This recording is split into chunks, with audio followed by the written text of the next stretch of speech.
नमस्कार. आज आपण बनवतो आहे पीठ घालून कारल्याची भाजी. तर त्यासाठी लागणारं साहित्य आहे कारले, कोथिंबीर, लसूण, 2 कांदे आणि थोडंसं बेसन पीठ.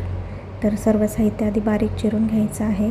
त्यानंतर कढईमध्ये 2 चमचे तेल घालायचं आणि तेल छान गरम झाल्यानंतर त्यामध्ये थोडी मोहरी घालायची. मोहरी छान तडतडली की जिरं घालायचं. नंतर थोडं चिरून घेतलेला लसूण, कढीपत्ता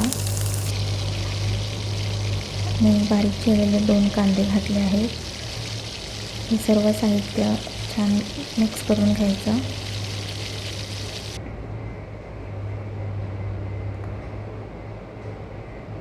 थोडं वरतून मीठ घालायचं जेणेकरून कांदा लवकर मऊ आणि शिजतो सुद्धा.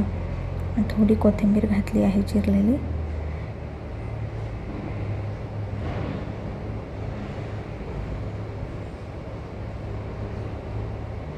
कांदा छान लालसर झाला की त्यामध्ये आपण हळद, लाल तिखट हे तुम्ही तुमच्या गरजेनुसार, चवीनुसार घालू शकता. तुम्हाला जसं तिखट वगैरे आवडत असेल तसं. त्यानंतर आपण त्यात धने पावडर घातली आहे. जास्त मसाले घातले नाही आहेत, फक्त हळद वगैरे, लाल तिखट आणि धने पावडर बस. आणि त्यानंतर आपण बारीक चिरून घेतलेली कारली यात घालायची आहे.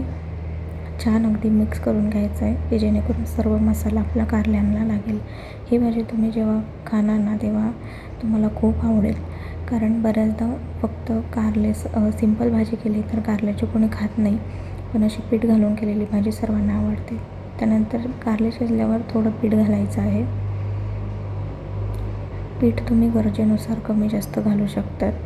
थोडंच घालायचं आहे जेणेकरून तुम्हाला किती लागतं ते त्या हिशोबाने तुम्ही पीठ घालायचं आहे. हे सर्व एकजीव करून घ्यायचं आहे. थोडं मिक्स करायला वेळ लागतो.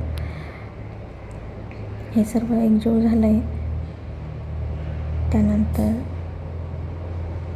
त्यामध्ये आपण घालणार आहोत थोडी वरतून कोथिंबीर घालायची आहे बारीक चिरलेली.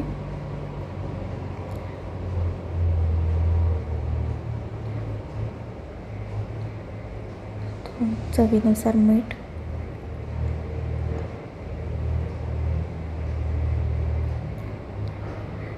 तर अशा प्रकारे आपली भाजी तयार आहे. अगदी 5 ते 10 मिनटात भाजी तयार होते, जास्त वेळ लागत नाही. तुम्ही नक्की ट्राय करून बघा घरी, तुम्हालाही आवडेल आणि लहान मुलंही खूप आवडीने खातील. आणि तुम्ही ही रोजच्या टिफिनमध्ये सुद्धा देऊ शकता. तर ही भाजी मी सुद्धा टिफिनसाठीच बनवली होती. या ठिकाणी मी कारल्याची भाजी, चपाती, पेरू, पापड असं सागर संगीत टिफिन होता.